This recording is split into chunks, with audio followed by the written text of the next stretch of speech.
everyone had a lovely, lovely Easter. If you did celebrate, rest in peace to the Pope. That's never fun news. Just had to get that out of the way here on a Monday morning. Could not believe that. Rest in peace to Pope Francis. He was a real one for sure.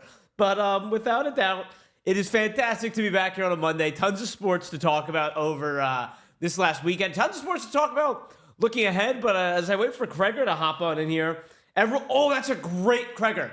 Great shout. Castellanos home run today. Mortal lock. I love that. I do want to ask, though, plus 750, that's it? That is it? Oh, yeah, that's a great shout. We will be betting Castellanos home run today. The main hard-hitting issue, while I wait for Kreger to come on in here in a minute or two. No rush, Kreger. But with it being Easter, there are two candies. Three candies that I specifically associate with Easter that I missed. You know, like I was talking to my buddy. He was still home. He was like, yeah, I got some jelly beans. I got some ham. You know, I missed ham. But what he didn't bring up was a certain polarizing candy that I kind of wanted to get our Monday going with a poll. I'm sure a lot of you got kids around, grandkids, whatever, buying candy, filling up the Easter baskets. Do you eat the Peeps? There's a polarizing candy, I know. Simple. Peeps, yay or nay. I am very much a pro Peepsman. So that's how we got it going. And Tony, I think, is saying nay. I don't know if you're saying may or nay. But nevertheless, I'm a big Peeps guy. You know, I didn't think I was, but I missed a little Peeps today. I missed some ham. Nay for Tony. My other question here is, why do they make jelly beans taste terrible? Like, I typically like jelly beans. You know what I mean? But most jelly beans, if there's let's say there's 16 to 20 flavors, 10 of them are awful. You know what I mean? 6 of them are great. Never made any sense to me why they made so many of those jelly beans taste poor. But nevertheless, I hope everyone had a lovely Easter. Got to see the family. Had a great weekend. All right, let me see how this poll comes in. Because I do have a separate poll I want to get up here as well this morning. Crud, I can't change my answer to nay. Barnacle, I got you right here. Let me get you. Kregerman. Kreger, we're in the University of Texas San Antonio polo today. Go Roadrunners, baby. What is that for? I had a YouTube series when college football came out. Okay. Where I was the head coach of UTSA. That's freaking awesome. I recorded a couple of videos of me doing like an introductory press conference. It's awesome. I'm going to have to dig those up. I think I did a similar thing, man. I actually did a similar thing. Said yay to a horrible candy. Barnacle, get out of here, man. Or lady, I don't know. But to each their own, but I'd rather eat candy corn than Peeps. Shelby, that is disgusting. That is a horrible take. I'm sorry. I'm open to any takes, but throwing out specifically candy corn over Peeps is sacrilegious. My goodness, I was going to make an insensitive joke here. Rest in peace to Pope. You know usually how, you don't like a food as a kid, then it grows on you as an adult? Candy corn was the opposite. I ate it so much as a kid, and then when I grew up, I was like, why did I ever eat these? Dude, that's I don't know why anyone would ever eat candy corn. Or what about Peeps? Are you a Peepsman? Yes or no?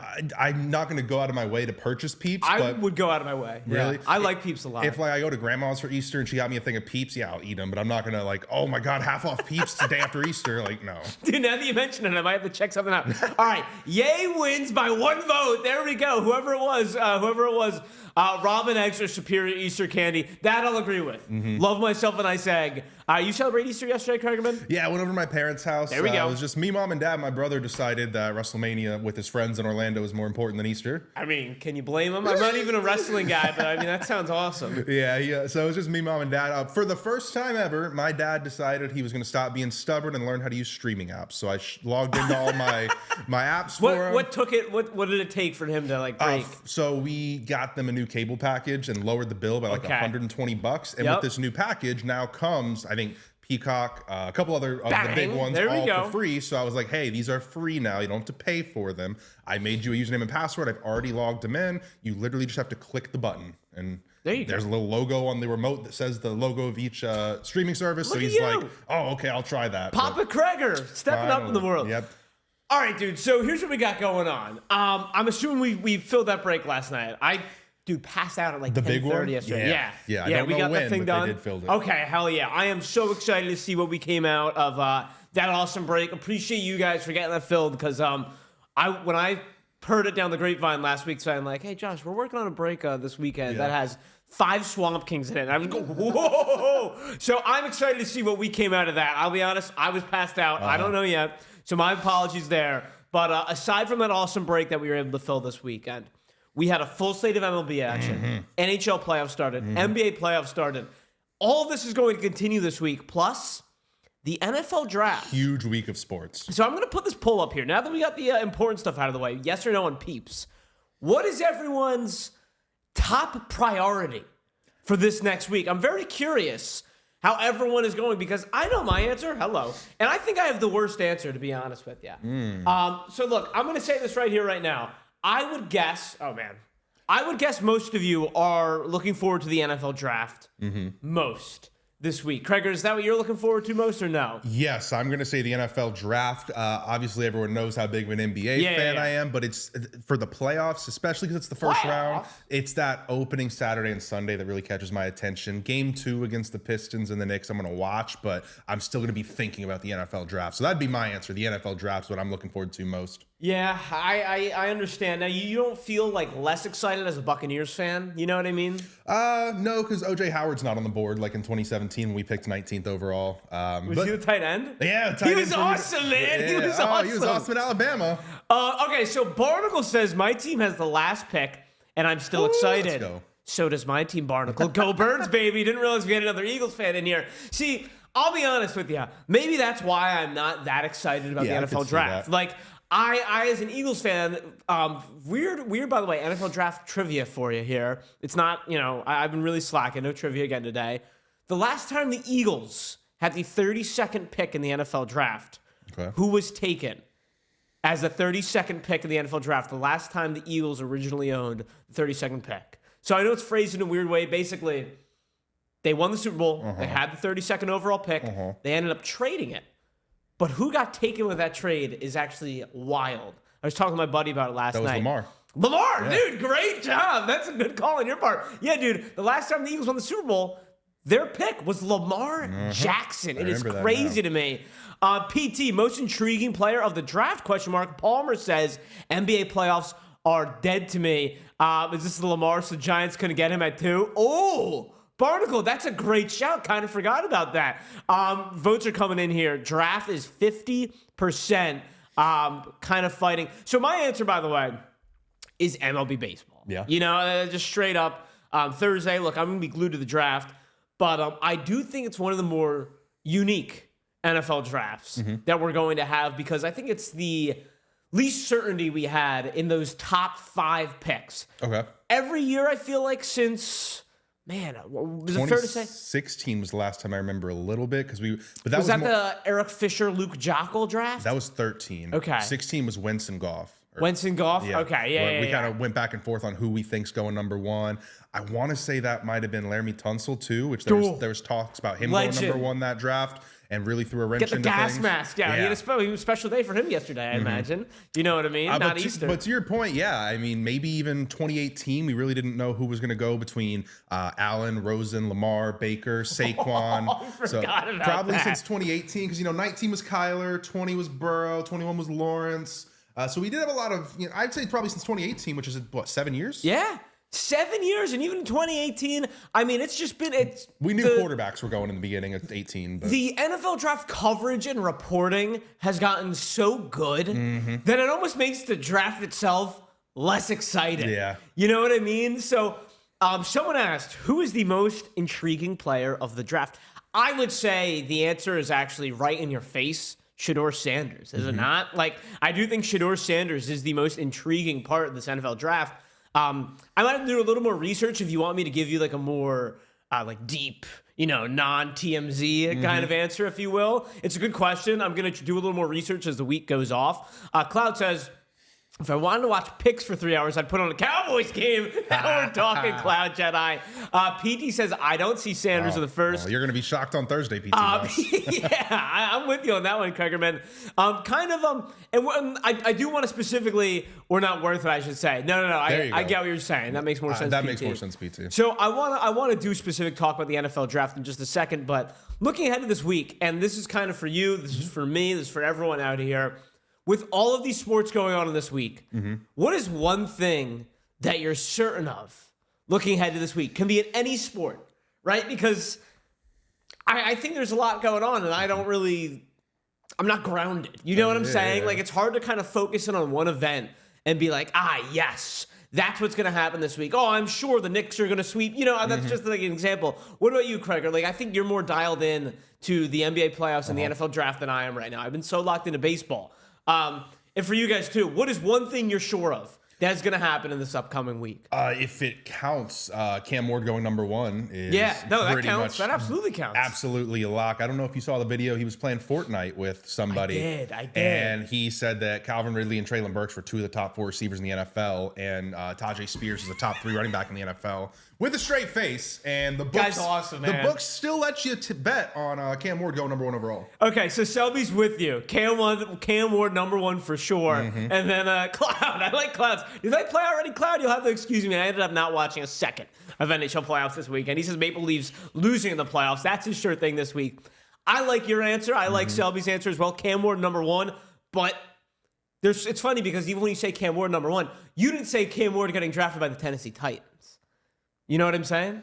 You say he's going number 1, but even still, we are, 3 days away from the NFL draft? And we've seen plenty of last-second trades, yeah. I think, and someone can correct me if I'm wrong, I need to, take a good hour, 2 hours, go on the old Twitter, go on The Athletic, and really just comb through all the rumors and all the news coming out, because I haven't heard anything lately about the number 1 pick with the Titans, but it felt to me, once the NFL season ended, the Titans were like, we're taking trades, we're taking offers, we're listening to number 1 pick. Last month, crickets. Haven't heard anything. Am I wrong, or if there's anything come out? No, I think you're right. It's definitely gotten quieter, or at least more quiet than it has been. I don't think there's been as much talk about number 1 as there has been really probably number 2 or even number 4 with the Pats. But it's definitely slowed down, and I think Cam Ward to Tennessee is all but already happened, like as if they've already turned their card in.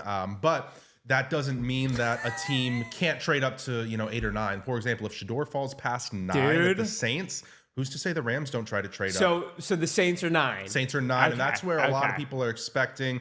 Essentially, if Shedeur doesn't go at 9, the question becomes, is he going in the first round? Who after 9 needs a quarterback? Then you look at teams the Steelers need one. The Rams are going to need one in probably a year or 2 once Stafford gets out. Different things like that. This is fun. Like this is exciting. All right, Schmuck, I totally with you. I am certain Jerry Jones will make bad decisions. That's a good one. Something that I am certain of, the one thing I'm certain of, is A.J. Brown is not getting traded. Have you seen the rumors going around about the Eagles trading A.J. Brown to the Patriots? Now, I think this may be my algorithm because of Twitter, the whole Elon Twitter thing. I do not like it, but I have to say, they have made it a lot more like TikTok, where I feel like that For You page is so, it knows exactly. I can't use it. It's gotten to a point where I can't use it. It's getting too good. My algorithm is so good because I have been seeing so much A.J. Brown to the Patriots. Yeah. I'll call it propaganda. There is some propaganda going around. Good morning, Ashley. I got to play. Now, this video is a little bit long, okay? I'm just going to prepare you, but I do want to share this because it is so stupid, and I just had to share this. These people should lose their jobs. I'm sorry. This is from my Barnacle. AJ would require a lot to come back to the Eagles, but as a collector, this would be fun to have a card to chase on the Eagles next year. Wait, Barnacle, what are you talking about here? I'm curious. I don't know if he's meaning Eagles moving up to 4 with A.J. Brown included in it somewhere. Oh, yeah. Okay. I get what you're saying now, Barnacle. Yep. It'd be okay. That's the problem with the hobby, man, is that we're always looking for our next chase. Yeah. God forbid we're just like, this guy's awesome. Ended at that. All of a sudden we have a Malik Neighbors card to chase. Yeah. Is the worst station in Boston. See, I didn't know this, Mike. This might have, all right, I'm going to keep my mouth shut. Thank you for my employment in the past. But anyways, let me play this video because there's so much crap here. Let me see if I can mute us and play the video. Give me 1 sec. Yeah, I muted us. Okay. Listen to this. Oh, you play.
No shot.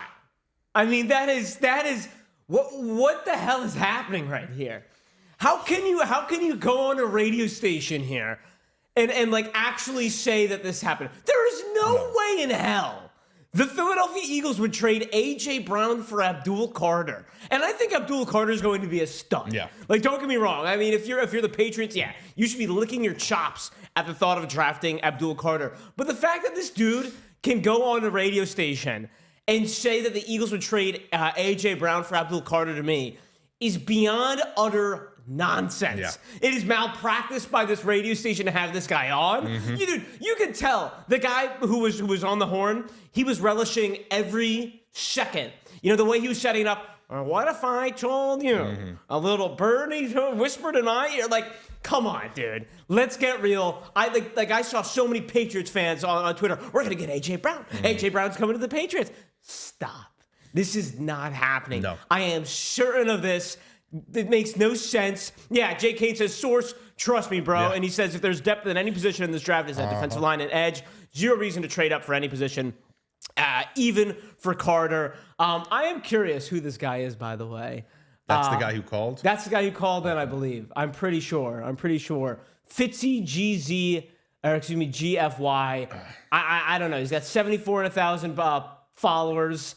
It was just clown behavior. It was clown behavior. No, it is not happening. But I do. Will Jeanty actually be that guy? Ooh, great question by PT Moss. Real quick, I did want to show this. Great job by A.J. Brown. He's been playing along with the troll job every bit. He was holding up a number 11 Patriots jersey and then flipped it around and showed it to Julian Edelman. He's the man. Cringy. Rhett calls it cringy. Connie, good morning to you. There we go. 7. Man, all right, sorry. I was playing in the background there. He only hit, Godzilla said he only had 2 before the call. Did you see Colorado retired Shedeur's jersey? All right. We got a lot of topics to go to. Let me give you a second on the Jeanty one because I actually want to talk about the Colorado one. I know we teased it last week. Yes. So in case you were living under a rock, Colorado has spring practice, I'm going to say, on Saturday. And they retired both, you're calling that cringy, that they retired Shedeur's jersey. They retired Shedeur Sanders' jersey and Travis Hunter's jersey. What's your reaction to this, Kregerman? Who cares? Yeah, okay, I like that reaction. Who cares? We can say, I actually liked Deion's quote, and I think it's polarizing. I didn't see it. Deion's quote was, if his last name wasn't Sanders, nobody would care. Ooh. And I think there's 2 sides of the story. Obviously, we say there's different sides of the spectrum. The spectrum's a circle. But regardless, you got people who are saying, yeah, if his last name wasn't Sanders, he wouldn't have had his jersey retired. That's the point. Deion, you're an idiot. And then we got people like Deion who are like, if some guy named, Josh Safran and Alec Kreger got their jersey retired and they weren't related to Deion, then there wouldn't be this big uproar. There's only big uproar because of who he is. And it's on both sides of the spectrum. You can think there's an uproar because of who he is in a negative way, like he doesn't deserve it. He only got it because his last name's Sanders. Or you can think there's an uproar because of his last name where people only care because his last name's Sanders. Dude, I like your point a lot. Now here, I agree with Deion. I agree with you. I care a little bit, right? I'm not totally on the who cares side. I'm not going to Twitter with stakes and pitchforks. I'm with you on that. Let me read what PT Moss says. PT says, Hunter was something crazy. We've not seen someone play like that in years. Shedeur is still riding daddy's fate.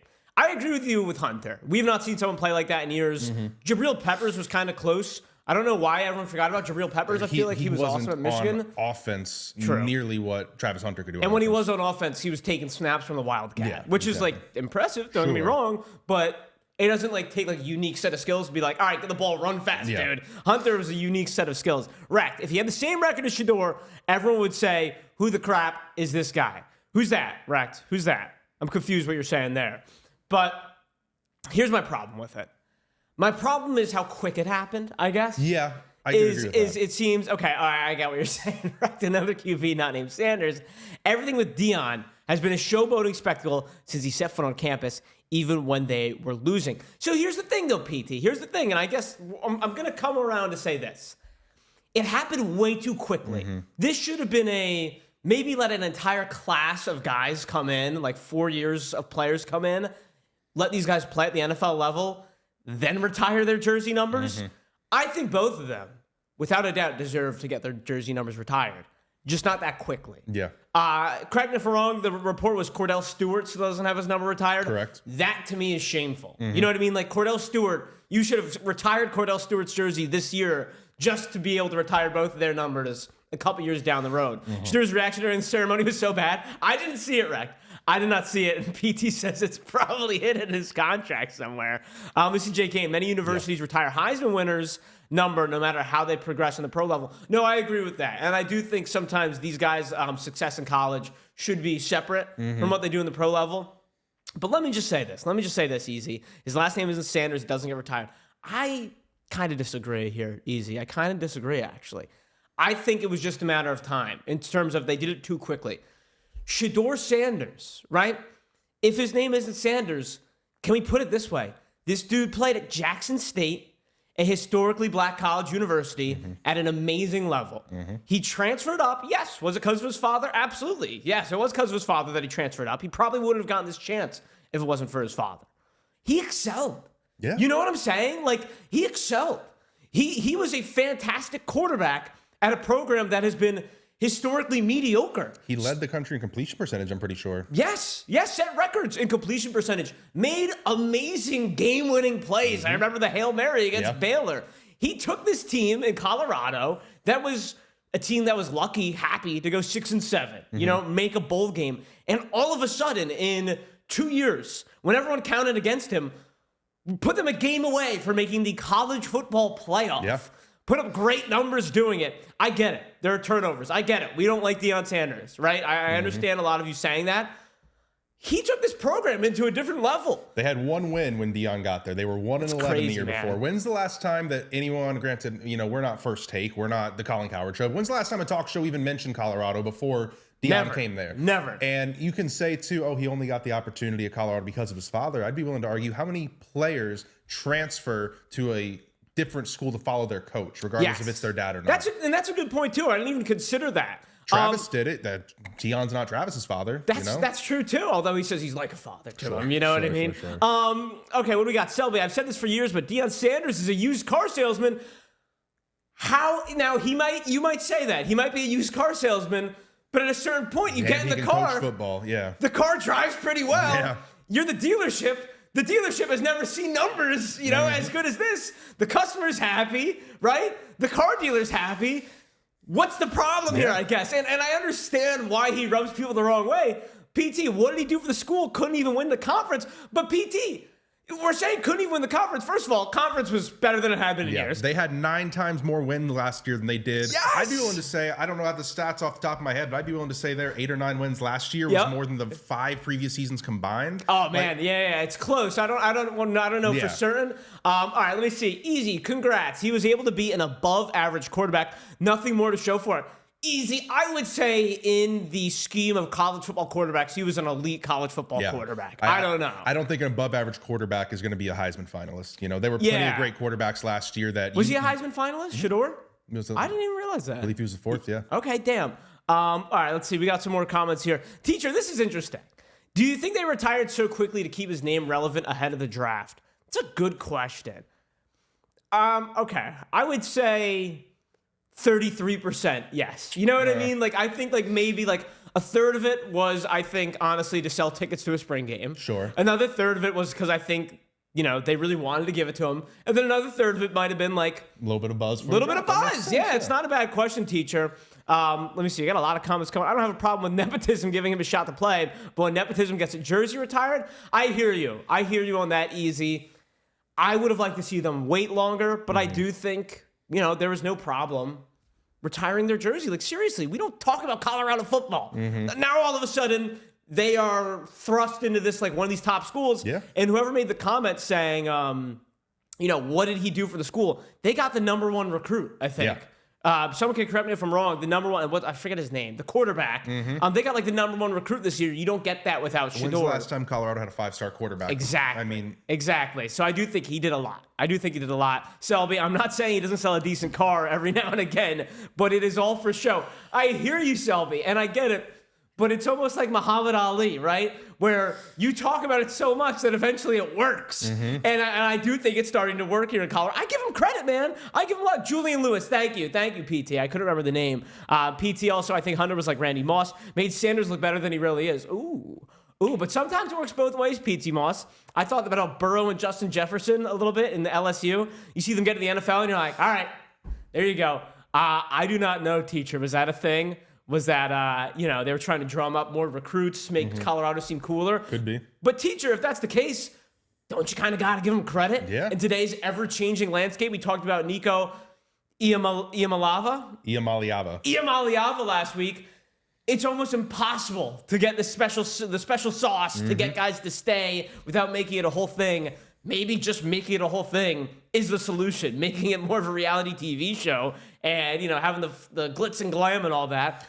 It works. I like PT's question here. If Sanders leaves, does Lewis leave too? 1,000%. Yeah. I don't think anyone wants to play for Colorado. They want to learn and be coached by Dion. He's one of the best coaches in college football right now. And you can tell me, oh, you're an idiot, you don't watch. But no, he's one of the best coaches in college football. He took a 1-win program. Let's go. Ashley's popping in this morning. Let's go. Throwing something out. Also, what time is it here? Dude, this is my goodness. These shows are just flying by. Wheel spin. Let's go. So, okay. We got breaks in the store, ladies and gentlemen. And, of course, we're obviously going to get back. We got a lot of... Ashley's on the cards today. Let's go. Ashley's been hot on the cards. You see what she was pulling on a Cosmic the other day? No, I didn't get a chance to watch that. Oh, my goodness. We've been on a heater lately. So, all right. Anyone who takes something down in the dual case of tribute, which, by the way...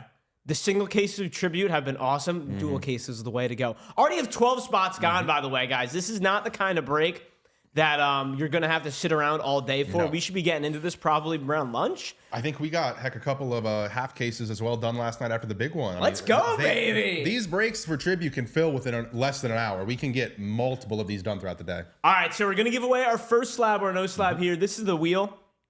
Updated wheel, but idiot Josh forgot to do this. I'm sorry. This is an Ethan Salas Bowman first. I'm sorry about that. That's an Ethan Salas Bowman first. We were the Jung Hoo Lee hit. The worst part is I did update it today. So we got Tony Gwynn patch on the list now. Ooh. Rest in peace to Tony Gwynn, of course. Tommy DeVito rated rookie auto. Yeah, we got a Tommy DeVito auto. You guys on know here I now. love my Donruss rated rookies. So just a little preview of that list. What's going on, Courtney? Is that the Cam Smith, Courtney Pierce? Or am I mistaken here? Yes, that is. Courtney, how about Cam Smith over the weekend? Let's go. Happy Monday to you.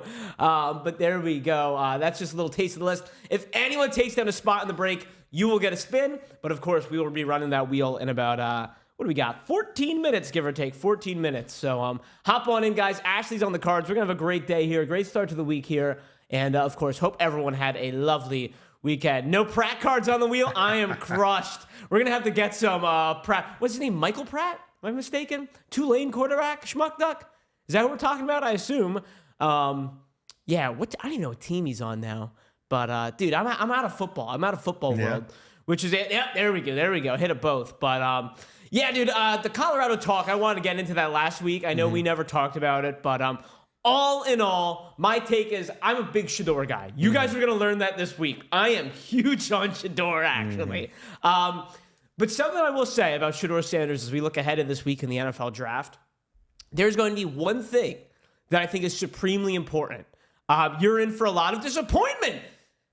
I think there's an opportunity here, PT, is that everyone is so down on this guy that why not be on the up, on a guy who is electric, who is dynamic? And I'll tell you this, PT, we're sitting here, we're talking about him. You guys wanted to talk about him today, you know what I mean? Whether it's good, whether it's bad, that's always good for the hobby, dude. Whether you like it or not. Would you agree or do you disagree? 100%. Yeah. He could come out and lay a goose egg. He could go in the second round. It doesn't matter. His card value is going to be sky high. I think it will We're going to be talking about him. People are going to be buying in, and they're going to be watching. I don't care if he goes to the Saints. I don't care if he goes to the Steelers. You're going to watch him every single week. Whether you want to watch him fail, whether you want to watch him succeed. You're tuning in. You're watching him. It's true. So here's the thing, though. And we're going to, I think Jason's going to be on Slab this week, which is awesome because he actually, before he worked here, he was working with like a draft company or something like that. I got some questions for him. I'm not saying I want to take some rookie cards on the what if, but I just am not high on him. No, I understand, PT. I totally understand. I think it's going to come down to one simple thing, though. whatever organization drafts him. Every single time that we talk about this, 100% it's what organization drafts him. He's not a perfect prospect. He's not somebody that's going to be able to plug into anything or necessarily become the system. Yeah. That's why I think Pittsburgh makes way too much sense for him. Yes, they have such a good defense already. They put a lot of money and resources into the defense. They have the culture already established, not just with Mike Tomlin, but just the Steelers as a whole. It's true. Just like the Patriots have this established culture. They're still trying to retool what exactly it is outside of Belichick. He's not going to the Patriots. They have Drake May, obviously, but it's going to take the right organization. Look, I don't know if the Saints are going to be that bad either. If you have a super accurate quarterback with Kellen Moore as the head coach and the offensive play caller, Chris Olave, Alvin Kamara, I think Ryan Ramczyk retired, so they're going to need to fix their tackle. I can't remember. Yeah, it's been a while, dude. I've been so busy looking at Chandler Simpson highlights and stuff like that. Now that right there, PT Moss, I agree. His arrogance is what holds him back. I think you can be a leader and have a little bit of swagger to your step. I won't call it arrogance, but there were times in Colorado where he took advantage of his stature and his status. He is going to be extremely humbled in the NFL. And it's all going to come down to how he bounces back. I like that. Doesn't matter what team he goes to. He will be humbled in the NFL, but is he going to bounce back and learn, or is he going to curl up in a ball and cry? Yeah. It's a good point. I have to believe, and everyone says, oh, he wouldn't do this without his dad. He wouldn't do that without his dad. I have to think that this is maybe where his dad will actually be super helpful. Being like, hey, I walk the walk and I talk the talk. Because look, I wasn't around when Primetime was getting drafted, but I've seen the videos of him on draft night. Talk about arrogance, and damn, did it work for him. You know what I'm saying? So I'm not saying it's going to be as good. I think it is a little harder, especially when you play quarterback. And, the way the NFL is now where they just say, hey, man, go and start for us right away. It'll be interesting. I don't know, though, PT. I think his dad's a good example of someone you can learn from in Selby. What head coach wants to coach Shedeur and deal with his dad, though? That would be interesting. I don't think they're going to be dealing with his dad. I really don't. I don't know, man. And you get a guy like Kellen Moore, a first-year head coach. That's where I would get nervous. Where you say Pittsburgh, woo, it sounds great. I will say this, just to kind of put a bow on this, because we'll talk about this plenty rest of the week. If he goes to Cleveland, I feel a little bit nervous. And I like Stefanski, but when you talk about organizations, that aren't great, Cleveland, New York, might get a little nervous there. Dion, as good as he was made this arrogance worse. Oh, for sure. But if it works, oh man, are there going to be a lot of kids wearing Sanders jerseys? I tell you that much. All right, and real quick, Ashton Jeanty. Now I saw this going around, a lot of articles and stuff like that saying not a lot of star power, not a lot of skill position star power in this first round for a lot of people. Does this mean we end up seeing Ashton Jeanty going in the first round here? Oh, he's going to be a top 10 pick? You think he's going to be a top 10 pick? And I've seen this generating some buzz in the last few days. Talk to me, though. What have you seen? Where is he going? Have you seen anything? 6 to the Raiders. 6 to the Raiders. I think Pete Carroll is, 78? Yep. He's not going to be coaching the Seahawks the next 10 years. He might not be walking this earth in the next 10 years. They got Geno Smith. They brought in their quarterback. They have Brock Bowers, the tight end they want. What Seattle always had when Pete Carroll was there? It was a run game. It doesn't matter if it was Lynch, if it was K9, if it was Christine Michael one year. But they need that run game. Now, granted, do they have the line to back it up? Maybe not the exterior line, but the interior line they do. So if Janty's going to be a guy that's running in between the tackles and you can't bring him down, Janty's not a guy that you need to go left to right with. You need to go north to south with him because he had the most broken tackles in the NCAA last year. I think Jeanty at 6 to the Raiders because the Raiders want to do what they can to win now. Dang, man. You talk about used car salesman. You just sold me on Ashton Jeanty. I'm not even joking. And hang on, let me pull this up. Jay Kane, I forgot to put this on the show. Thank you for reminding me. This was Ashton Jeanty's letter. This is awesome, dude. Yeah, this is really cool. And shout out to Ashton Jeanty's agent, too, because this is just, great job by him. I've taken the long way. I'm done with that way. If you pick me, it's simple. I'm coming to your franchise to do what Saquon and the Eagles just did. I'm coming to win big soon. It's tackle football. You know what I'm saying? I draft the guy they can't tackle. Thank you for your time. Ashton Jeanty. Sweet auto, by the way, as well. Getting ready for the next year's rookie class of autos. But there we go. And real quick, someone asked, Pfeffer, what does giveaway mean? Slab or no slab giveaway? Yeah, I got you there. We do this every single weekday morning. Whoever wins this giveaway, let them spin this wheel. There are 3 slabs on them. and a lot of good fun cards for you for the free. So there you go. Just stick around, get a chance to win a nice card for the free here. But back to Ashton Jeanty's thing. Let's see. Who would you say his player comp is before we get into the rest of the comments? Player comp? I mean, he's 5'8", he's barely 200 pounds, and nobody can tackle him. Sounds like Doug Martin to me. The muscle hamster. The muscle, that's what it sounds like. There you go. I like Doug that. Martin. I think that's his floor. If he can be Doug Martin, that's his floor. In college, he reminded me of like a college smaller version of Derrick Henry, just straight up. Just like the way the pictures of him standing in the backfield, just like, I'm going to kill whoever tries to tackle me. It did remind me of Derrick Henry a little bit in college. Does it worry you a little bit, though, like when he played Penn State? Totally bottled up, man. He was totally bottled up. You know what I mean? It doesn't bother me because Penn State is one of the 10 best programs in the country. And that offensive line for Boise was pretty small as well. And I will say, too, people like to knock him and say, oh, he played Boise State's schedule. Boise State played real teams last year. It wasn't a... Look at his numbers against Oregon. First game of the year against Oregon, he rushed for like 200 yards, multiple touchdowns. Oregon 100%. was, what, undefeated last year? Until they weren't. But you know what I mean? I don't like the argument if he didn't play anyone or he was playing a weaker conference or whatnot. Like, sure, the Mountain West is not going to be too many superstars in it, but you still are playing real teams in that. They included some Big Ten teams. He's got tape against Oregon and Penn State, as you mentioned. So, no, I don't think it's a problem of looking good against the poor opponents. I think the main thing is, will his size translate to the NFL? Because it is harder for running backs that are that small to necessarily be the guy that can't be tackled in the NFL. But his strength is a lot different for a guy his size. Yeah, man, it's true. I am nervous. I am nervous for Ashton Jeanty because as a little guy myself and I'm a fan of running backs, like I want to see him succeed. I am just nervous to go like all in and be the guy who plants his foot down and says, yeah, you're an idiot if you don't take Ashton Jeanty. Because you see running backs in the NFL, having said that, guys who get drafted in the first round almost are always great. I think of Saquon. I think of Bijan Robinson. Those are the two names that I can Zeke. think of. I think of CMC, Derrick Henry. Dude, it's almost always worth it, so that'll be fun. Teacher, whose hobby value is better as a Raider, Jeanty or Sanders? Oh, man.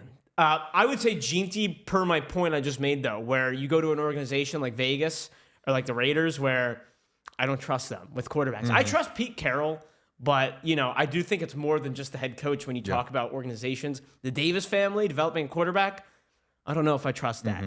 The Davis family being able to plug and play a running back with a good interior line. All right, let me take a chance on Ashton Jeanty. Obviously, though, teacher, if we're in this room, we know how football works as a hobby, which is why I personally don't buy a ton of football because if you're not a quarterback, it becomes very tough. So, you know, to answer your question, it's going to be Sanders because of quarterback, but like bang for buck, I guess is what I'm trying to say. I would pick Jeanty with the system. What's PT Moss saying? Buy, sell, Tootin? Am I losing my ball card for not knowing who that is? No, I don't think so. That's what PT Moss. I'm gonna have to do some research. Selby, quote, draft the guy that can't tackle is pretty good, but man, it's gonna be a rude awakening. I'm nervous about that too, honestly, Selby. I honestly am. I'll give you that, Selby. I am nervous about that. And that's why I'm not talking extremes with Jeanty. You know what I mean? I'm excited for him. I want him to succeed. But he's not that big, you know? And hey, if you think he's the best guy on the board, if you think he's going to help your team win football games, I don't think it's enough of a concern for me to take him off my draft board. But I agree, Selby, there's going to be some adjustments. You got Bobby Wagner hunting you down, not some guy that's selling insurance in 2 years. It's true. Tuna's running back at Virginia Tech ran 4.32 at that combine. Okay. And it is funny. And someone asked about Scatabo as well. Yeah, Schmuck asked about Scatabo. I have no idea. Scatabo is one of those guys where I truly have no idea. Like, if we're going to be honest, and I think this is why I get nervous about Jeanty, who said it, Selby, yeah. The college football playoff, he didn't look great. And look, we just said it. Offensive line for Boise State didn't look great either. But you know who did look great? Scatabo, man. Scatabo looked great going against Texas. He'll be in Texas. He'll be a second or third day guy. Yeah. He'll be a good third down back that can catch out of the backfield too. But You'll win the press conference. Whoever drafts him, without a doubt. There will be a couple kids getting the Scatabo jerseys. He won me over in the playoff. I will say that. Same thing with Jeanty, man. I'm not going to sit here and be like, no, that guy stinks, or no, whoever gets them is a winner. I'm just curious. I'm cautiously optimistic about Scatabo. I think that's a great saying. Cautiously optimistic. Like I said, I think he's going to be a good NFL player. I think he'll make it to his second contract, but he's not going to turn into I don't think top 5 rushing yards in the league type of running back. Yeah, he would be. And you know, I hope I'm not writing a guy off, but he seems to be like the hey, we need to get yards. Get Scatterbo in there. That fun secondary back. Yeah. And Steen, okay, second mention to Tootin. Let me write this down. I got to go do a deep dive, though. I love it when everyone starts to get hyped about this, like, lesser-known guys. Where do they have this? Am I saying that right, by the way? Tootin? Where do they have him going? Where's he projected to go? Genuinely not familiar with his Yeah, game. me neither. That's on us. We've been second or third round. Okay. We've been all on baseball. Like, you brought up on Friday, you go, yeah, NFL draft next week, and I gave you this look like, what? Yeah. Like, I have not been doing my research, man. That is crazy. But yeah, I mean, that's on Thursday night. So every day we're going to do a little bit of draft talk at least. I think we got a little excited today. I was more than I expected. It's already 10:13. My goodness. But nonetheless, 209-pound, hit by a truck. Always excited, man. Love some running backs. What else we got here? We'll save some of this draft stuff for later. But, dude, this is fun, man. It's always fun, especially as, like, these teams that, haven't had a ton to look out for. Just saying. And that's what I love about the draft, too, because whether, the Buccaneers at 19, we're not picking first, but we're also not picking 32nd. There you go. And, hey, we're probably going to go defense this year, but it's still, I can, pound my chest. Hey, we got a new guy. Eagles fan over here, I was like, the draft snuck up on me. I've been, kicking my feet up. What are the Eagles really good at on their team? What do you mean? But just if you're an Eagles fan, there's one thing that I think of, and it's, pass rush, their front seven, right? Oh, okay, sure. And then throughout the years, even though they've had the best pass rush in the league, they've still added to that pass rush, right? Yeah. Don't be shocked if the Eagles either at 32, if he falls there, or maybe trade up to high 20s or so. James Pierce Jr. Okay. Top 5 prospect coming into the year. Elite pass rusher, right there with Abdul Carter. Got some character issues, some have said. A little bit of character issues. Maybe he reminds me of a couple guys named Jalen Carter and Jordan Davis as well. Exactly. I like that. Elite pass rusher, Julius Peppers being his player comparison. Damn. Okay, hello. And there are talks about him potentially falling out of the first round. I think he just thinks that, his crap doesn't stink and he's, the next great coming thing. Maybe doesn't watch film as much because he's just that gifted. He is that gifted that he was being talked about as a top 5 pick until senior year. People started looking at him. He had a bit of a down year at Tennessee too, but Tennessee Vols had the best defense they had since the Phil Fulmer era. Dude, I will tell you this though, knowing Eagles fans, you pick an edge rusher from Tennessee, everyone's going to hit that panic button. Why? Derek Barnett all over again. The guy that made the game-winning fumble recovery in the Super Bowl in 2018? Yeah. Got bread, taking it down. Got bread, congratulations to you. Let's spin it. We'll see if you'll be getting bread right here. Slab or no slab giveaway. Good luck to you, got bread. You know the deal. And I want to be clear, 50 is an Ethan Salas Bowman first, by the way. In case we hit 50, it is not a Jung-Hoo Lee card. My apologies. I left that on the list from last week. It is an Ethan Salas. Bob Sauce. That's not my name. No, sir, it's not. Got bread. Let's go. Good luck. 125 or 50. You probably know the deal by now. Good luck, got bread. All right, let's see what we got here. Come on, bread man. 46. Not quite. It looks like a Chase Davis. Ooh, Bowman Glass. Love myself some Bowman Glass. I'll get that for you. 614-552.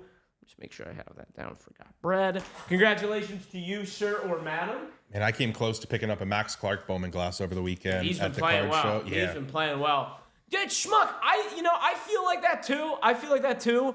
But I do think we've been spinning the wheel a lot lately. That you can kind of say that about any number. And remember, everybody, if you do take any team down in our dual caser, Is that on, by the way? let me. Yeah, you're good. There you go, got bread. Yeah, any team taken down in the dual caser of Tribute, you get a wheel spin as well. Ashley's going to be ripping the cards this morning. Be right when we conclude here at 11 a.m. Yeah, PT, we did it 25 twice in the same day last week. I feel like that's not the first time that's happened either. Sick. Oh yeah. We had like 20 wheel spins that day. It was really awesome. I got lucky one night, not to get off topic quickly, but they were doing a spin like that, and it was a 500 card, like single stream, right? Yeah. They're doing singles, and I happened to just buy card number 7, right? Every 50, they were spinning all the purchases, and they were giving away packs. Number 7 got hit 4 times out of 500, so 4 times out of 10. Are you serious? People in the chat were living. But it was you. You were the beneficiary? I was the one that got the 4 packs out of it. This was months ago. Oh, this was months ago? Yeah. Okay. I thought this was last night. No. Neither roulette wheel history board. Maverick, welcome back. Good to see you. Not good to see your Orioles yesterday. Sorry, Maverick, catching a stray here. But dude, that's a good idea. It's too much to keep track. Over here. By the way, we are keeping Josh's big board over here. What name? Tootin. Okay. Just putting this on a post-it note. We're gonna add a name to the big board every day this week. I want. Yeah, Tootin. Tootin's on the list today. I feel like a crazy person over here. Right down Virginia Tech. I think that's where they said he was from. There you go, Tootin VT. Because if you just Google Tootin draft, I don't know what's gonna come up. What's up, bossy Big Mike? Big Mike, good morning to you. Salute to you. I hope everyone had a lovely Easter, a great weekend. And it was a great weekend of sports, man. Yeah. I do want to talk some baseball, and then you're gonna have to fill me in on basketball because I watched every second. Almost nothing. I watched close to nothing. I was a liar. Yeah. All right. I do want to talk baseball though, man. We saw the craziest game of the entire season so far. Let me share this. We'll just let this ride here in the background here. You watched this game at all? It was Friday. What was the final score on this one? 13-11, I believe, was the final score on this game. That's 2-1 in the seventh. Oh, yeah. Oh, yeah. This was the craziest game of the year. In case anyone missed it, I'm just going to play the highlights from this game. It was awesome. Okay. Multiple grand slams, I want to say. And, dude, I know this. I'm not the first person to say this. The Cubs home run song is just fantastic. Whoop, there it is. They hit a home run, and they immediately go, whoop, there it is. The whole place is popping. I got to get out to Wrigley. I've never gone to Wrigley, man. But, yeah, no, insane game between the Cubs and the Diamondbacks here. I'll skip ahead a little bit. Gino hits a grand slam. Now 5-7 next inning. Porter Hodge got lit up. I thought he could have been their closer this year, but no, not quite. Long story short, the Diamondbacks, they come back down 7-1, score all these runs. Esteban, every type of hit, every type of home run, all happened in a 2-inning span. There was every type of home run and every type of hit in a 2-inning span. That has never happened in a single game in MLB history. And it all happened in 2 innings between the Arizona Diamondbacks and the Chicago Cubs. Wow. I was here really late on Friday, I didn't even mind. I had this game on in the background for like 2 hours, and I was like, oh, this is awesome, man. This is fantastic. Look at this. Diamondbacks go up 11-7 in the top of the 8th inning after being down 7-1. And I'm sorry to play spoiler here. They lose this game. They lose this game partially because of a man named Carson Kelly, who is just raking. I highlighted him earlier in the season when he hit for a cycle. Carson Kelly, yeah, this is Carson Kelly here. Oh, I thought he had a grand slam. 3-run shot. Cubs went on to win this game. Let me pull up Carson Kelly's numbers here. Have you heard of Carson Kelly really before? Just being honest. No. Not really. No, I mean, he was, a journeyman almost, like a backup catcher. Look at his numbers this season. He is hitting, 371. Let me find his home run numbers. I don't know why Google doesn't have it. 371 with 6 home runs and 18 RBIs. My goodness. 1502 OPS. That is for Carson crazy. Kelly right now. 35 at-bats. That tells me every other at-bat he has an RBI. That is wild. Stupid, man. It is just stupid. This is the craziest game I've ever seen. Cubs win it. I just had to show that off. Just nonsense. You go to a baseball game, you'll see something you've never seen before. Dude, atmosphere was just bumping. Friday, the same day I want to say on Friday, the highest attendance in the MLB since 2008. Dude, Major League Baseball is back and better than ever. And so is Suncoast Sports for the next 5 minutes. All right? So until 10:26, we have 5 minutes here. Wow. We will offer 2 wheel spins for a break that is purchased, for any break spot that is purchased in the next 5 minutes. So hop on in. You saw the slab wheel in action today. Let's go, baby. Let's take down a spot in this double case of tribute. 2 spins of that slab wheel if anyone wants it. Man, oh man. I mean, we're going to take down spots anyway. You might as well go now. Yeah, at this point, why wait till 11? Grab your teams now. Let's do it. All right. Let's see. Triple B. What's Triple B? Is that someone who's hopping in, trying to get someone to hop on in? I love it. All right, let's see it here. Looking at the break, we got a Topps Tribute half caser, but not for that one. It's one featured, the Tribute dual caser. Hop on in, y'all. Would love to rip some of that. But another name here, speaking of not in Tribute yet, will probably be in next Topps Chrome, I'm thinking of. Yeah. Maybe update. Probably Topps Chrome update now that I think about it. Chandler Simpson. Huge name we've been talking about. Clutch Since spring training.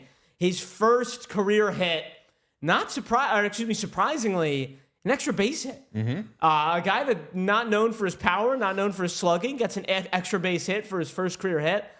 His cards are, there's his dad. Awesome. Chandler Simpson, probably the fastest guy in baseball right now. Yeah. You got to be stoked as a Rays fan. I was shocked he didn't make the opening day roster. I really was. Was it 107 bags he had last year in the minors? Something like that. It was over 100. That's unheard of. Stuff. Happy to see him play in center field now, and hopefully is everything that we thought he was going to be and carries over what happened in spring training and the regular season as well. I think he can be electric in the Rays lineup, especially if he can not only steal what he can steal, but also, hit an extra base ground rule double to get an RBI there. Obviously, the game was a bit out of reach at that point when he got it, but huge opportunity at the plate. Like any of the power you get from him is extra. Exactly. I went to pick him up in fantasy, and he was already on someone's team. I was like, damn, I don't know how you got him. So this was very controversial. This was yesterday, I want to say. Max Fried has a no-hitter going at this point in the game. Simpson, ground ball, booted by Paul Goldschmidt, gets on first. Sure. This play is originally ruled an error. After an inning and a half, the official scorer goes back and says, no, I changed my mind, it's a hit. So I want to look back at this. Was this the correct score? Because people were freaking out, saying, how dare you do that in the middle of a no-hitter? Like, it was a middle of a no-hitter. Fried had continued the no-hitter through another inning, and afterwards, the official scorer said, I thought about it, actually. I'm changing that to a hit. Yeah, I don't like that. Look, I think it's correct that was an infield hit. I don't think that was an error, but you could be risking, injury. Who's to say that the skipper for the Yankees didn't want to take Fried out after the sixth inning? True. Who's to say that I'm only leaving you in because you have a no-hitter? What happens if Fried, blows out his UCL or something like that? I want to look at it here. Was this the correct call? All right, this is where Chandler is. Okay, this is where Chandler Simpson is by the time Goldschmidt would have fielded this ball cleanly. All right? Is he making it to first? Boone himself said it should have been a hit. I didn't see that, Maverick. Okay. So it seems like everyone's okay with it being ruled a hit. It's just crazy to me that if Goldschmidt fields the ball cleanly right here, this is where Chandler Simpson is. He's just got to leg out, maybe make up, a couple of feet that Fried had him. But look at, Dude, he was beating Fried. Yeah. There's no doubt about that. Fried definitely pulled up, but it looks like it was going to be a tie at the bag. I want to watch this again because it's just crazy. Right there, that's perfect stop. This is what was ruled a hit, and I think it was the right call. Fried is dead. Goldie, Goldie's pushing 40. Goldie ain't getting to the bag in time. No. That was the right call. Now, I did pull up a control. I believe that's a scientific term. The control to compare it to. Similar play. He's not even in the frame by the time the first baseman gets it. And he's safe. There's no way. So I do think this is a vindication for the official scorer here. Ladies and gentlemen, Chandler Simpson. I know we talked about him a lot in spring training, but it's just another reminder. You can still get his cards. And by the way, people are getting his cards big time. So, got this pulled up here. Is that too zoomed in? Yeah, let me zoom out on it. Chandler Simpson, Bowman first, gemmed out, PSA grade. Nothing to it. That's a base Bowman first auto. His two sales I saw on Card Ladder. Two sales since being called up. $189 and $200. And that's since being called up? Since being called up. In February of 2024, this card sold for $25. That just tells me, I know Chandler Simpson's the topic right now, but how many Gem 10 Bowman First autos are on the market for $20 and $25 right now? Right. That might not get called up till 26 or 27. And Selby's right. Go check those binders. I don't know. You buy into those Bowman breaks, those random teamers. I don't know. What was this? 2022 Bowman draft. So this would have been 2 years ago. Probably weren't going crazy, guys like that. I think of a guy like Kellen Lindsay.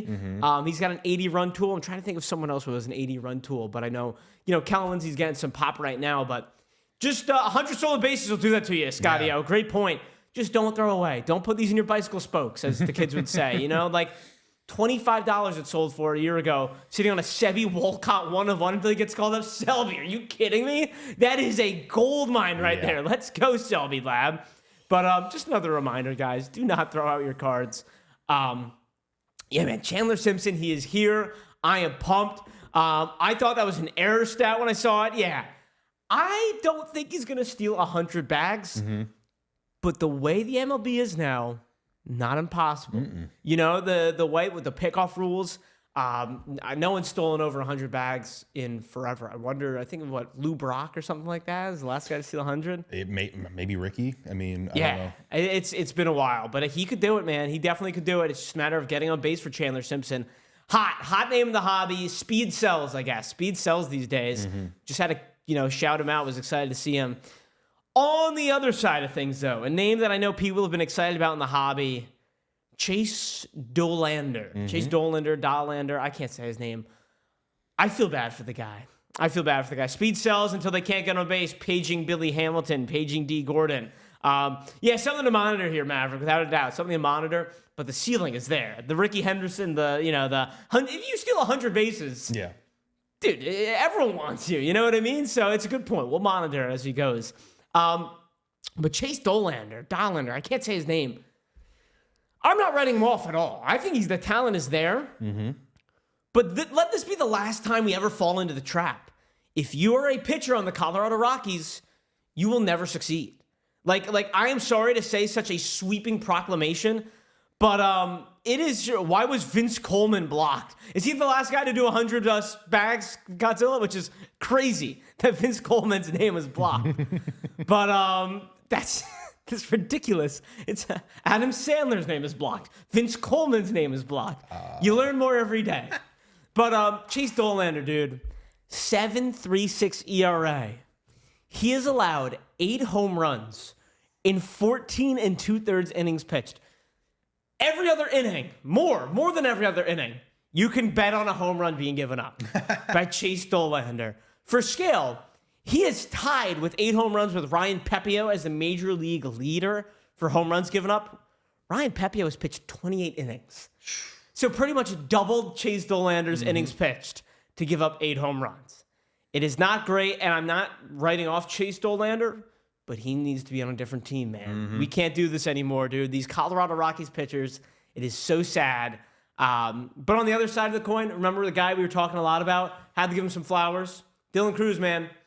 Look at Dylan Cruz. 2 home runs. I think this was Saturday. 2 home runs against the Rockies. Good to see Dylan Cruz. Cinco de Cruzo is looking a little more positive day by day. I said I would give my official take on Cruz on Cinco de Mayo. Call it Cinco de Cruzo. Just a little update here. Dylan Cruz hit 2 bombs over the weekend. He's starting to look better. And, of course, had to highlight another guy who had a good game in Colorado. Here we go. James Wood. What the heck? Come on. Refresh. James Wood with another Oppo Boppo here. He's hitting, I want to say, 234? Are people not excited enough about James Wood? You know what I mean? 2025 product came out. We remember last year with Paul Skeens from the get-go. I'm not calling James Wood Paul Skeens, but I would think there would be like half the hype. A little bit more about James Wood than 100%. There is about Paul Skeens. Anyone with me on that one? Now, I looked at his cards. His cards are selling for a good amount. His Bowman first auto, gemmed out, $500, $600 base. So his cards are selling, a good amount. But I feel like in the circles on Twitter and the chat, no one, when Tribute came out, I don't see anyone in the chat being like, bro, I got to get my hands on James Wood. Yeah. What do I got to do to get some James Wood? When Paul Skeens came out, you couldn't keep the Pirates spot on the board for less than, 5 minutes. I think too many people, I don't want to say too many people, but there's too many storylines throughout the MLB this year that are keeping people outside of that. Like Ben Rice, for example, was a guy that nobody really thought was going to be greater to the point of the Yankees being a rookie chase this year. I think he's kind of stolen the spotlight. I think Cruz's struggles have almost stolen the spotlight from James Woods' success. Yeah. Dude, that's a great point. I think that's a good way. And I mean, look, he's not, what's the word I'm looking? He's not Mike Trout. He's hitting 235. You know what I mean? But if anyone who's watched baseball in the last 10 years, hitting 235 with 7 home runs and a few stolen bases, that's great. Yeah, you might be sign up for that. Yeah. Godzilla just got offered $650 for PSA 10. Oh, refractor? That's the market value right now, Godzilla. I'm seeing $500 to $600 for base. I think you can ask for more. For a refractor. I think you can ask for more. What do we think about that? Anyone weighing in on the James Wood hype? What do you feel, Godzilla? What are you leaning on that one? I would lean no, honestly. We had this conversation last week, what's his ceiling? Yeah, I think no also. Now, $750, $800, then I might say yes. Mm-hmm.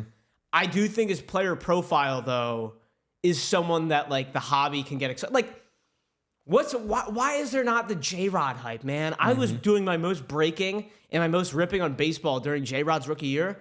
Dude, you couldn't keep the Mariners off the board, and everyone in the chat wanted to talk about J-Rod. And I think J-Rod's great. But I do think that James Wood deserves more of like a J-Rod kind of hype to him. And I'm not seeing it. Does it have something to do with how marketable a player is? Like, I'm not saying that I've watched every Nationals game or anything, but does James Wood have the personality or the marketability that you need in that kind of realm of being the big chase? While Skeens is stone-faced and cerebral and studied was it Air Force or Navy, one of the naval academies? Yeah. It's like he still was just that good. He transcended that. Sure, you had the Livy Dunn. I was gonna say, man. You got your big chase of J-Rod. He was marketable. He was fun. People loved watching him. You could always have a great post-game interview with him. Bright smile and one. Just James Woods just not have that pizzazz. Maybe that could. That's not nothing. Yeah. I do think also playing for the Nationals is like a little something. Nationals are kind of like a like Juan Soto won the World Series with them. That was awesome. But since then, the Nationals have been very like blah. You know. So I don't know. I think maybe we're not excited enough about James Wood. Now I do want to talk about Paul Skeens, but I couldn't believe this. Anyone know more about this? So real quick, I want to read this tweet here. So this is my source, by the way. And Selby, well said. That's something he needs exposure to. And Mally, Pirates aren't much better, but Skeens still has the hype. Pirates are far worse, I will say. As Big Dog hops in the chat.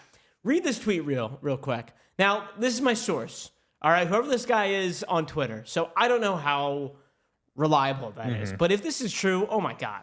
The dude who caught this ball asked for $1,000 in exchange for the ball, and the Rockies declined. Gotta be one of the more poverty franchise things I've ever heard. So this is Braxton Fulford. I've never heard of this guy. I'm sorry, Braxton. It's a nuke, by the way. Absolute tank shot, Colorado. It's his first career home run. All right, so, watching it again, it goes deep in the stands, about 15 rows back in the bleachers. All right, lands here. Some dude jumps on it wearing jeans on a hot summer's day, it looks like. And he asked for $1,000, which the Rockies declined. Whose side are you on here? Now, I agree that is a sign of a poverty franchise. Won't give the guy $1,000 for a ball. But at the same time, I do think it's a little bit rotten to not just be like, that's so cool. This is your first career home run. Why don't you just give the guy the ball? You know what I'm saying? I'm trying to put myself in that scenario. Yeah. And I think I would be like, hey, can I give the guy the ball? Like, you don't have to let me in the locker room, but can I say, hey, I caught this. This is yours. I want you to have it. Yeah. I'm not going to ask for money, but if I knew, for example, there's, you get a nice card, a 101 or something. Yeah, and I think that's kind of what you're saying. Patch, hey, I want to make sure that this is his debut patch. I want to make sure it gets to him. Let me message him on Instagram, work on a deal with him before I put it on the open market. That's where I'd be like, look, if you could just let me meet the guy, congratulate him, give it to him. And real quick, just to butt in with the debut patch thing, I think the difference there is, even if it's a guy like this, there is some sort of value on the open market. Sure. With all due respect to this young man on the Rockies, nobody, this isn't an Ohtani home run ball. People aren't, there's not gonna be a bidding war for this. The fact that I'm a fan, power to the fans, but this just reeks of fan entitlement. Yeah. And I think it's too far. You see how much that Ohtani ball went for, like a couple million. And I think these fans get it in their head that, oh man, I just caught this first home run ball. Let me squeeze every dollar I can get. What happened to us being like, hey, I went to a game. It was such a rush catching the ball. It's this young man, how many opportunities he's going to get. This is a moment in his life he'll always cherish. Why can't you put yourself in that guy's shoes? Wouldn't you want your ball? And you'd say, hey, how about I give this guy a ball and, maybe he can sign a ball for me. And if Rockies, if you wouldn't mind, could you get me a voucher to take my son to a game in the future? Yeah. Something like that. To just be like, give me $1,000 for it's greed. It is greed. Let me read a couple things here. Schmuck, trade the ball for an auto jersey. I agree. Selby, college ball. See the clip of the Ole Miss player hitting a grand slam at South Carolina this weekend? His mom got the ball? I didn't see it. Tell me. Cool. I did not see that. I'm going to have to find that for tomorrow. That is insane. PT, poor taste by the fan, but the franchise wouldn't know a band was gone. Show the player you care. And that's why I want to be clear. I took this tweet at face value. I'm not trying to spread misinformation if that's the case, but it does sound real. If you're the Rockies, maybe you counter and say, listen, 1,000's ridiculous. We can give you he'll sign a bat for you. Mm-hmm. We'll give you and the fam tickets to another game. Yeah. Come on down, hand him the ball. And it should be like, who was it that said show the player you care? PT Moss, yeah. That's just it. It's like you take care of your people. Like that is an employee for your company that you need to take care of. That's an important moment. It makes me think if you're an Eagles fan, remember when AJ Brown threw Tanner McKee's first ball? They went over there and he's just like, man, I messed up. The dude was happy, and the dude was like, here you go. Hey. And they interviewed that guy. I remember they interviewed the guy, and the Eagles hooked him up a little bit, and he's like, oh, I don't even need that stuff. We got to take care of each other. Now, granted, pat myself as an Eagles fan on the back. Eagles organization have given fans more of a reason to feel that way than the Rockies organization has. But still, listen, man, this is a whole different discussion, I think, about society. I think it's a societal discussion. I think it is a societal discussion where I feel like 20 years ago, you would have just been like, oh, happy to give you the ball, man. Now it's like, oh, how much money can I get 20 years ago, you wouldn't even ask for tickets. You would have been just like, oh, you work for the Rockies and you want this ball back? Well, tell them congratulations. Yeah. Let's go. Ashton's saying let's take down some spots. By the way, a reminder, anyone who takes down a spot in this dual caser, I will give you a wheel spin in the slab or no slab wheel, just trying to catch up. Even the nobody, hey, you watch a Jacob Amaya debut patch I had. Dude, that's crazy, man. They sold for $2,500. That's impressive. That is impressive. Because the teams don't do anything for the fans. That makes fans want to give back. Yeah, I hear you, Maverick. I agree, Maverick. And it's the Rockies are setting a precedent. If they don't care about their players, why should they? If the Rockies have shown before that they care about their players, they do more to help them out. Maybe the fan would have been like, I want to be a part of that culture. I want to be the one that gave the ball back this time. But if the Rockies are just like, no, we don't even care to give $1,000 to, for a kid who's going to maybe be a everyday MLB pro, maybe not. I've never heard of I don't know. But if the Rockies showed that they care about their players, maybe the fans are going to care about them more. Maybe they're not going to go to a game because the Rockies don't care enough about this guy to give him his first home run ball. So I'm going to show up to a game and support this guy if you don't even care about him enough to, make a special moment for this kid. That's not a bad point, man. It really isn't. It's something that I just saw this morning was like, I don't know if it's real or not, but I had to bring it up. Mm-hmm. And the last thing, the guy I was just referencing, that's like 20 beers. Schmuck, that's pretty true. I've heard a good beer over there in Colorado. They have like a Blue Moon brewery there. Yeah, in center field. Let me get this up here. You see this, man? I'm sure everyone saw this. This looks like downtown Pittsburgh. The line for Paul Skeens bobbleheads. All the way through the city. There's fans lined up all the way over the bridge. Not see that. Wow. Down to the side just for a Paul Skeens bobblehead. But I did want to play Skeens' reaction. Did you see Skeens' reaction? I gotta skip ahead. Was this yesterday's game? Was this yesterday's game? I'm not sure. Here, real quick, listen to Paul Skeens' reaction. Or you turn it up. You hear that? Bobblehead, they reached across the bridge and into downtown. I didn't. Yeah, I saw the full stadium. That was cool. But I didn't see all that. What's it mean when you just hear it now? The people were waiting in lines that were, again, across an entire bridge, across an entire river to come see you play. Yeah, it's cool. Wish we would have gotten them a win. Yeah, I saw it a while ago. It's a bubble.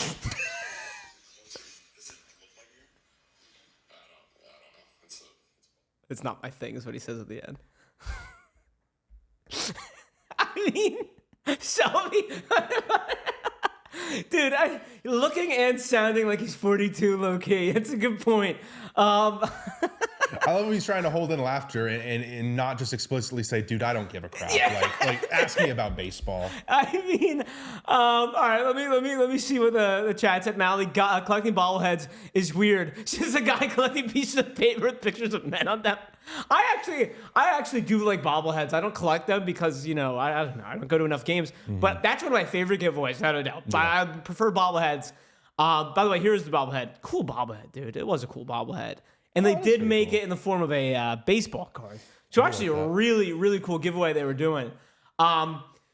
But I have been pretty harsh on Paul Skeens. I'm with Ashley. Bobbleheads are very fun. I have been very harsh on Paul Skeens in the terms of like, dude, show some character, man. Like, be more likable. Like, I've been very much like, come on, be funny. This one, when I first saw it, I was like, come on, man, show some character. But then I watched it a second time, and I'm like, he's just a competitor. Like, he is bleeping pissed off. Yeah. Well, I think he's pissed off that he lost, like straight up. You know what I mean? And he's like, please, man, don't ask me about a freaking bobblehead.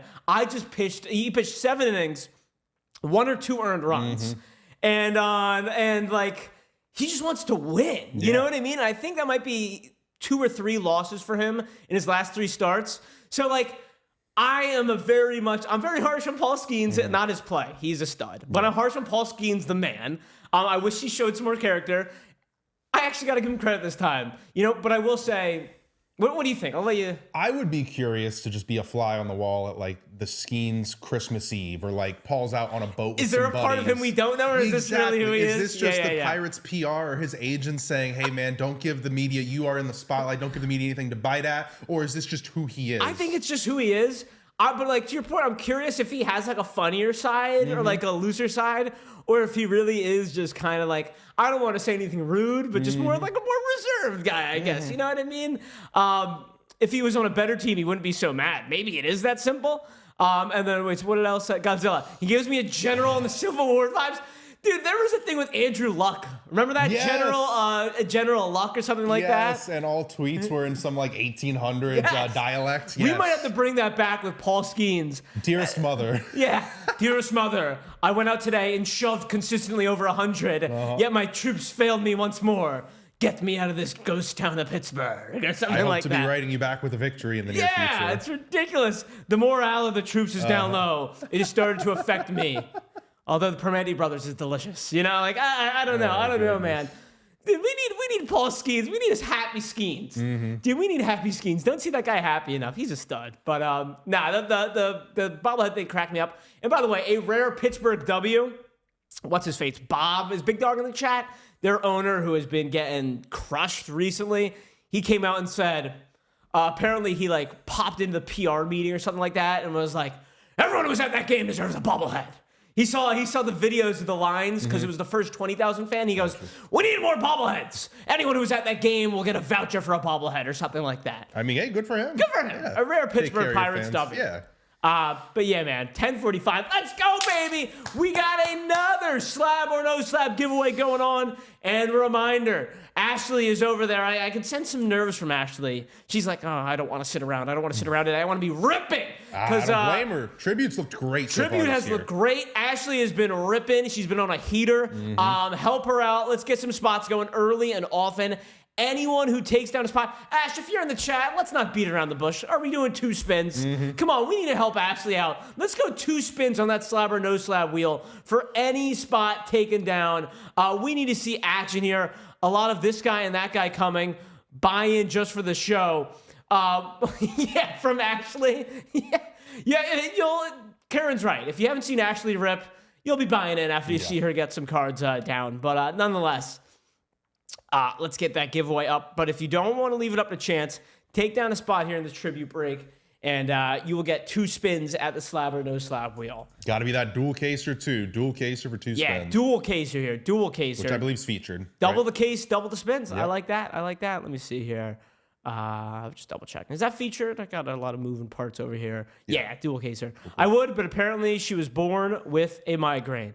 I don't understand this one. That one went over my head. You get that one, Cracker? Nah, that one went over my head. That's on me. But, dude, I saw Ashley. It was funny to see. We had some controversy in the chat the other day. And She knows. Yeah, there was a guy being, a real thorn in the side. Sure. It was just funny to see that getting dealt with. But nonetheless, all right, we don't have a lot of time, man. There's so much to talk about today that I didn't even know, like, where to go. I know when Craiger's here, you love the NBA. You talk NBA playoffs. So I'll be honest. I was like, let's get excited about the NBA playoffs. And I want to be excited about the NBA playoffs.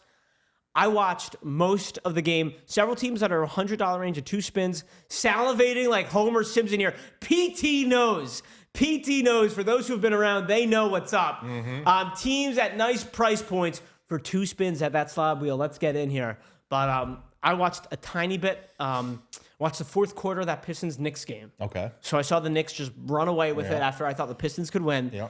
And I watched my GOAT looked washed. No, not actually my GOAT. MJ is my GOAT, but I still love LeBron. Sure. He looked washed as hell, man. I watched the Lakers look hapless against the Timberwolves. Talk to me, man. Playoffs seemed a little boring. What was your, what was your biggest takeaway from the weekend? So I'll just kind of go down the slate to start. We had a 1 p.m. Bucks-Pacers game 1 where the Pacers just dominated. The Bucks weren't ready for playoff basketball. The Bucks thought that was a regular season game. The Pacers were the one team that thought that was a playoff game.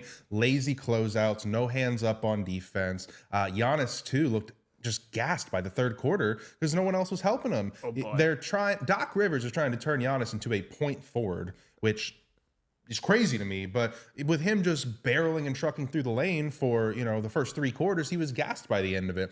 Bobby Portis wasn't playing no defense. Kyle Kuzma wasn't keeping his hand up when he was blown by. And also, the big thing in that series is going to be Miles Turner versus Brook Lopez. And Miles Turner dominated Brook Lopez, whether it was the pick and pop. And Tyrese Halliburton was doing a great job at kind of reading where Brook Lopez was coming off that screen, whether he was sagging off and telling Turner to fade to the wing, or whether he was coming inside to the free throw line. Lopez kind of switching, giving a cut to the basket for Turner. I think it was just domination in the 2-man game between Halliburton and Turner, as well as just lazy defense not being ready for a playoff type game by Milwaukee. Pacers, run away with the series, you think, then? I think we'll be able to tell the first half of game 2. Okay.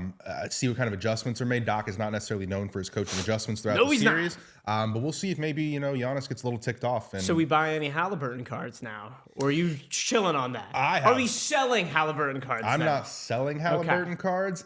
Maybe if they kind of like selling high, you get what I'm saying, though? Yeah, all right, they're going to look great against the Bucks. Sell some Halliburton cards before the second round hits. I wouldn't say that, because what if they end up upsetting Cleveland and go back to a second straight conference finals? All right, so now we're talking. If they go back to a second straight conference finals, maybe.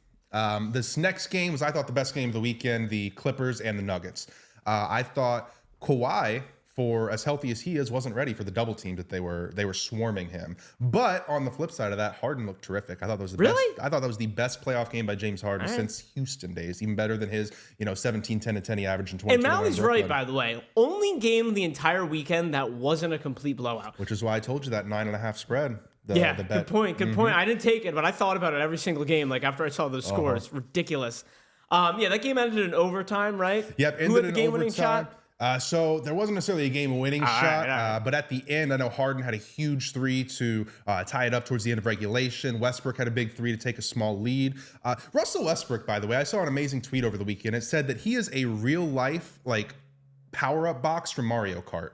You hit it, you just never know what's going to pop out. It's true. He went from making a clutch 3 to put them up 2 to then missing a layup to give LA a chance to tie it, in which they did. And then the final possession where it was tied with 10 seconds to go, shot clock off, Westbrook didn't even get a shot up. It was the most Westbrookian, if you want to say that, final minute I've seen in my life. Now, I don't think that series is over by chance. I think that's going to be a 7-game series, but I think the Clippers lost a chance to take home court, obviously, and really put a stranglehold on things. So I'm looking at scores here. Mally kind of alluded to this, right? As someone who, like I said, has not watched the NBA this year, but who wants, I want to be entertained. I want to be in.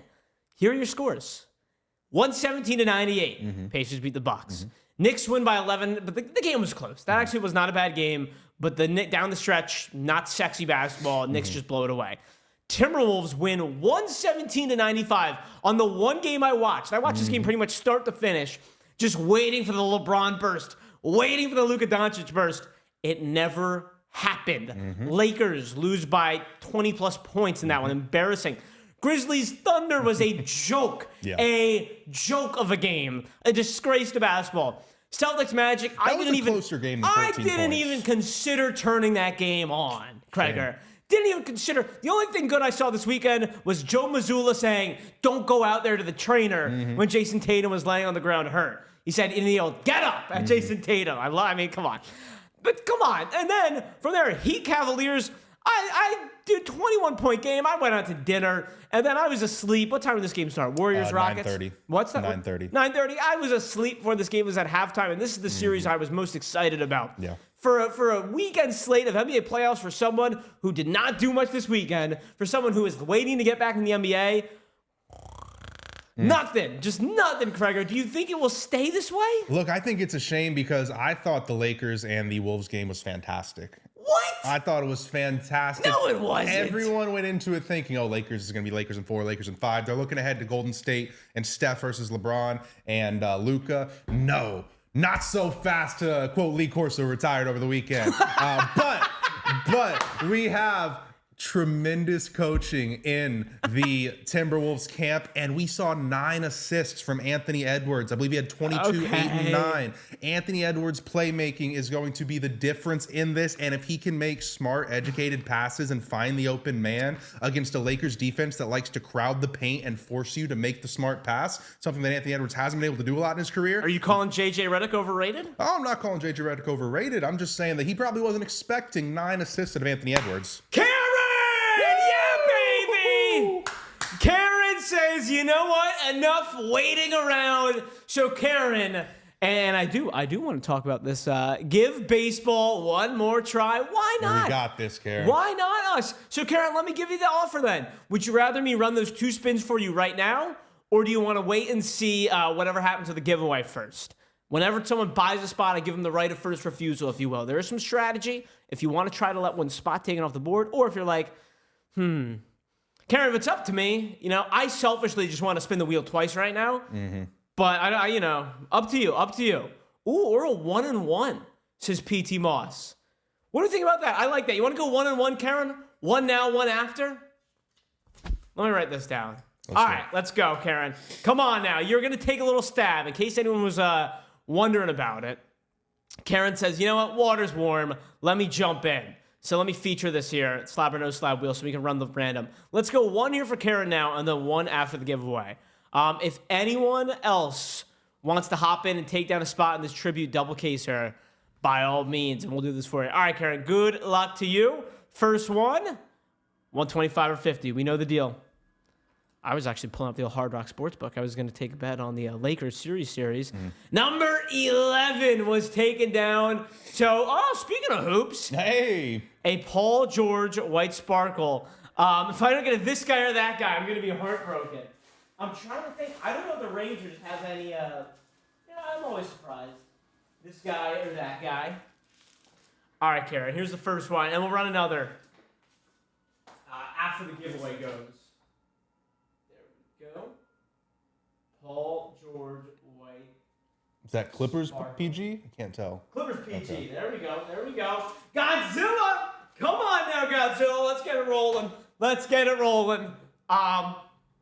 Godzilla, you know the deal. Now or later. What are we thinking? All right. That's 2 off in the last couple minutes. Godzilla said later. Godzilla says later. All right. So Karen will get the right of first refusal, though. So we're going to go giveaway, Karen 1 spin, and then Godzilla 2, assuming that's all right with everyone here. Come on, water is warm, and Ashley does have hot hands. I love it. Come on. Love it, Karen. Let's see what else we got here. Just waiting to see if anyone stops the show, but there you go. How much time we got left on that giveaway? 5 minutes. Okay. 5 minutes on that giveaway. All right, but let's go. Already in studio. Ashley is ready to rip. Come on, let's keep it rolling. Let's see. I'm pulling up the series price. Look, man, do you actually? So it sounds like you think that. Timberwolves win the series. Is what you're saying. They can. I don't know if they will, but they most definitely can. I think Jaden McDaniels as well. Oh, breaking news!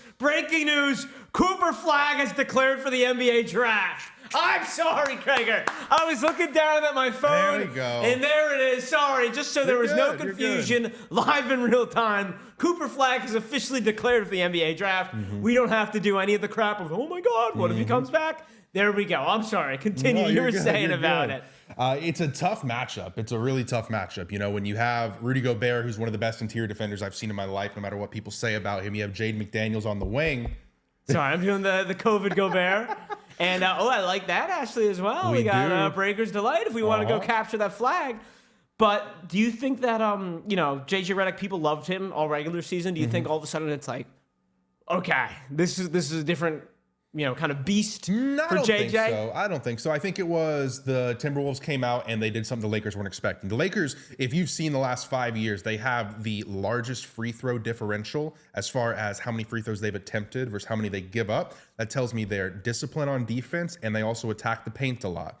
Cool, but when you have Anthony Edwards, it doesn't matter how disciplined you are on defense when he can just go get a bucket, right? That's true. And when you have Rudy Gobert and Nas reading the paint, you can attack as much as you want, but they're going to swarm you. Luka had 5 turnovers Saturday night. That doesn't sound that bad, though. Doesn't sound that bad considering his usage percentage is about 35%. But this is a guy that normally does. And if you look at the 5 turnovers, they were all him not finding room in the paint, trying to kick out to the wing and just making a poor doing pass. Too much. No, I wouldn't say doing too much, but his normal slithering into the paint was a little bit harder to do. A little bit harder to do against the Timberwolves defense. I will say this. I just put a decent wager on the Lakers to win the series. Okay. I have to, man. If you're going to give me there are plus odds now.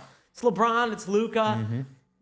I respect the Timberwolves, and I do like myself some Anthony Edwards, but come on, I got to go. Karen, I'm with you, by the way. I am loving the look of Tribute as well. Amen. And yeah, man. Yeah, I'm excited. What else? There's just so much going on in the world of sports. I'm all over the place.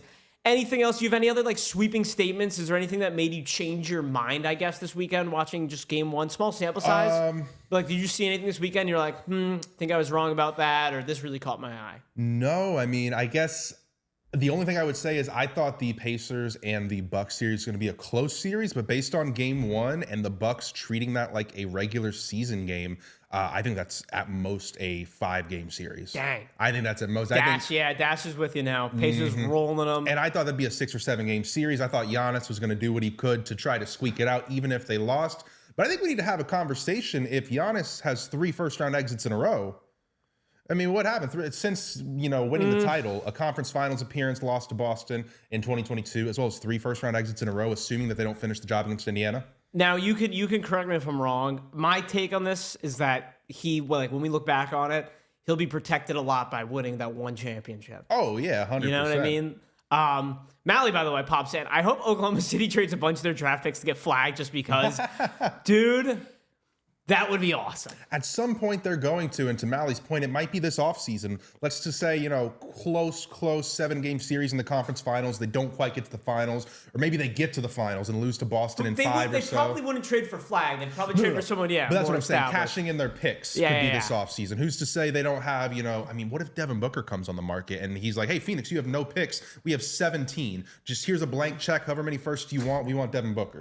Easy ask. No, he does not, by the way. If LA gets bounced in the first round, does Nico do a victory lap? Dude, there is nothing in the entire world. The Mavericks would have to go 82-0 next season for Nico Harrison to do a victory lap. I think if the Mavs somehow win a championship before Luka does as a Laker, that'd be the only way. The only way. And it's not happening. It's not happening. That's hilarious. J-Bob! What's going on, J-Bob? What's up? Hope you had a lovely weekend and a happy Easter.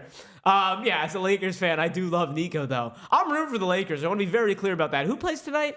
Tonight's going to be, I don't know the times, but it is Knicks and Pistons for the first game, and then Clippers and Nuggets for the second. I'm assuming 7 and 9:30 or 7:30 and 10. Right. Let me see here. 7:30 and 10. Okay. Yeah, I'll have the Pistons Knicks game on the laptop, as I say. Second screen kind of viewing. By the way, a reminder, it is Patriots Day. Which means the Red Sox play in 10 minutes. Let's go. So for my fantasy baseball guys out there, you're welcome. Get the lineups in right now, all right? The game starts in 9 minutes. Make sure you get your lineup set. I always forget about this one. Boston Marathon, I guess, is today. So get your lineup set there in 10 minutes. That's ridiculous.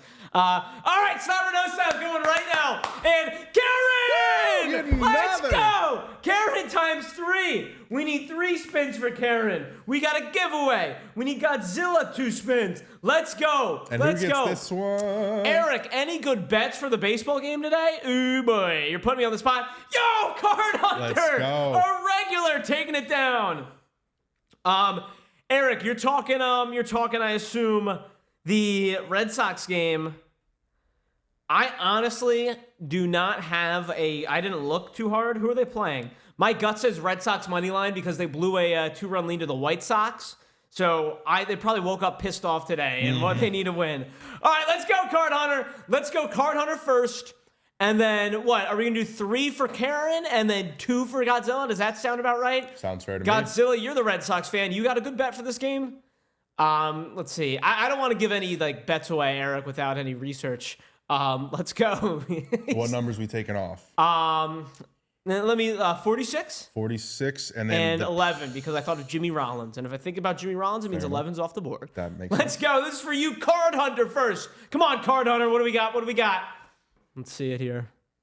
Card Hunter 47, which is going to be a Jalen Shavino White Sparkle. Little Laker. There we go. Speaking of the Lakers. What do we got here? There we go. Jalen Shavino, Card Hunter. This is you. And then we got Karen. We're going to go 3 wide. Jalen Shavino. Not the best. Hey, a rookie White Sparkle. Yeah, not the best.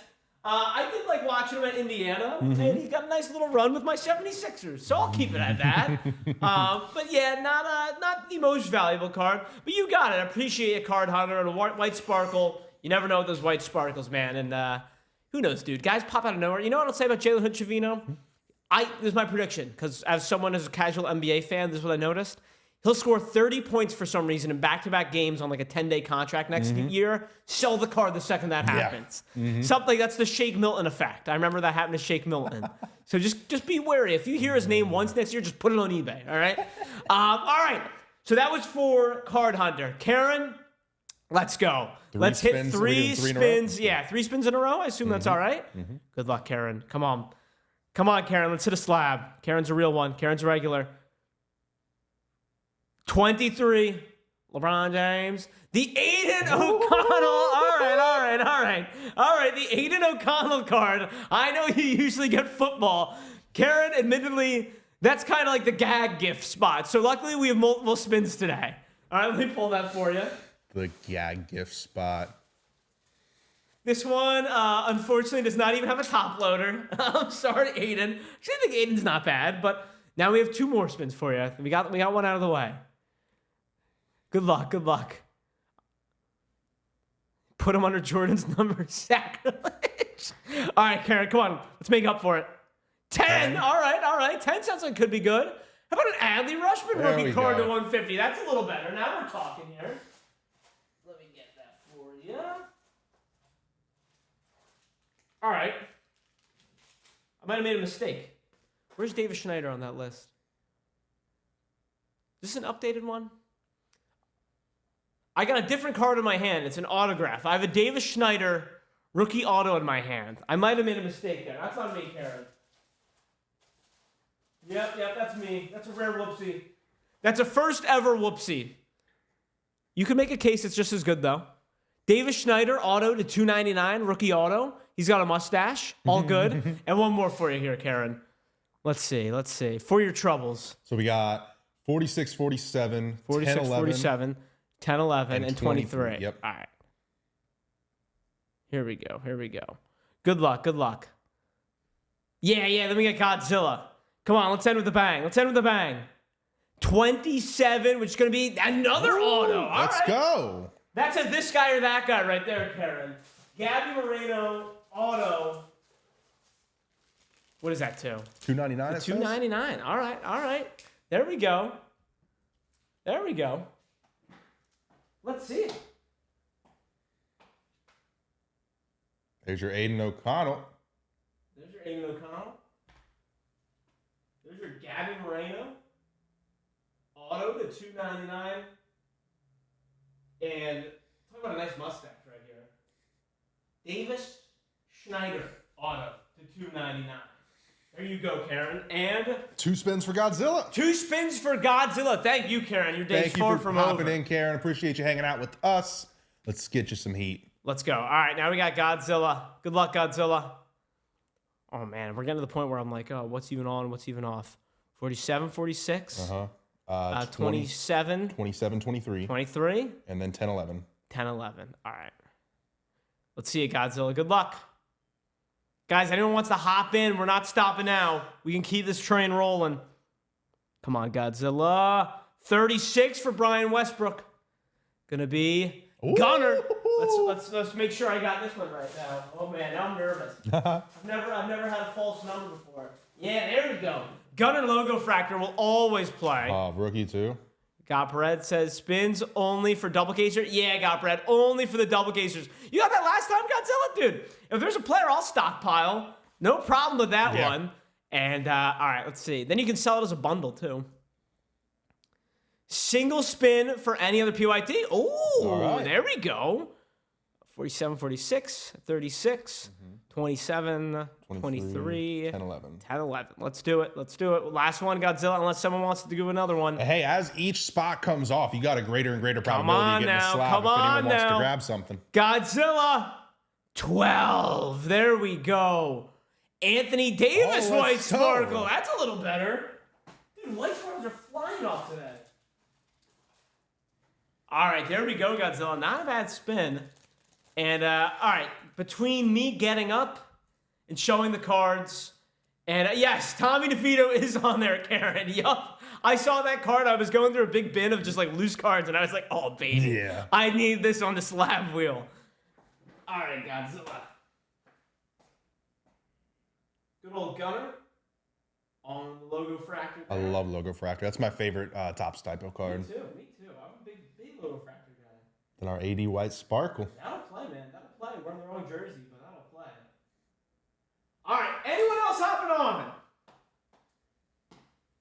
Anybody else hopping on before I'm out of here? Karen, because someone needs to be punished, apparently. Wait, what? Let's talk about the Tommy DeVito, I think. Someone needs to be punished. By No, that's not a punishment. Rated rookie auto. Most rated He's rookie a autos legend. are on card as well. Let me pull it up. I'm just curious. Yeah, I'm curious what it looks like. What number is that? Tommy DeVito. I reached right to it. Oh, you really? New. That's a hot-looking card right here. What year rated rookie looks like? 2021's look? I couldn't tell It you. might be 22. 23. I think it's 23. Okay.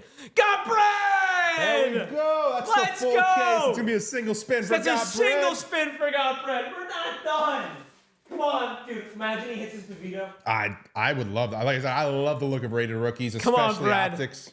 Let's go. Appreciate you hopping in, Got bread. Let's hit you this Tommy DeVito now. After all that talk, 47, 46, cat voice after all that. 36, 27, 23. 10, 11, 12? Yeah, because Tom Brady. Crazy. Yeah. All right. Come on now, Got bread. At least one more. Come on. Give us 125 or 50. Let's go crazy. 39. Still could be good. What do we got for 39? Daniel Navarro? Eric Davis auto. All right.